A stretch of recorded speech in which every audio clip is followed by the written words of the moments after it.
Hey everyone, it's Richard here, and I'm here to talk to you about a new range of paints that we're carrying here in the store.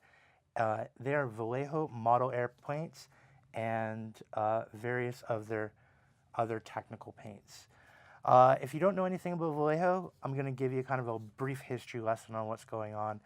They started in 1965 in New Jersey, USA. It wasn't until the company moved in 1969 that the company really stretched out and became the monstrous force of model painting, film painting, etc. They used to primarily deal with companies in the animation industry because they made paint specifically for them. Amadeo Vallejo developed this line of paint, the acrylic artist colors, and what would later become model color paint.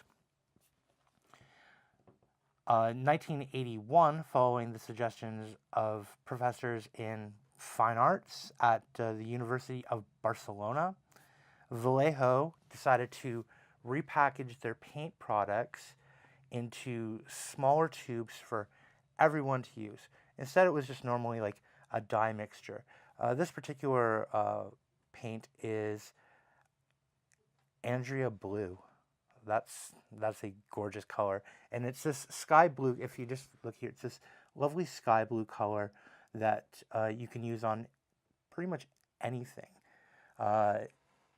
Maybe some highlights or whatever. But Vallejo paint is known for being high pigment, high contrast colors, and they're not only are their paints beautiful, they dry quickly and allow you to really kind of play around with them. Now, besides the paint, they offer a wide range of technical paints. This one is an airbrush thinner, and what this does is you can take this paint here, add a few drops of this into your bowl for your airbrush, and instantly you have airbrush quality paints that you can use. And it is, I go through a lot of these. I will admit that. As someone who airbrushes, I go through a lot of airbrush paint thinner. They're a fantastic product to use, but another great product to use besides that is actually liquid mask. Now, when you're airbrushing or even when you're painting, sometimes you're going to overbrush in certain areas, and that can be a pain to deal with. So one of the techniques that I like employing is I grab some liquid mask and I paint it over the areas where I know I don't want the paint.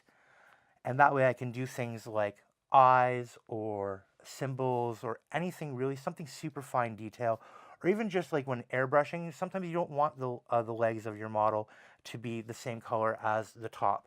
And it gives you an option to protect your models as you see fit.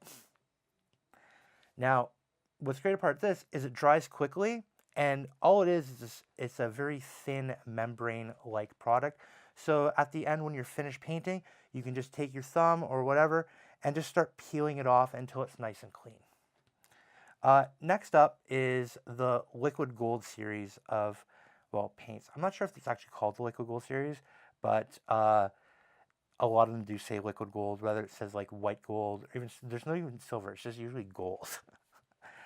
These are great metallic paints for high contrast, bright metallics that you want to use. If you're interested in any style of painting, whether it be model or animation, I suggest you pick up Vallejo Paints and experiment for yourself. We have them available in store and online. See you soon.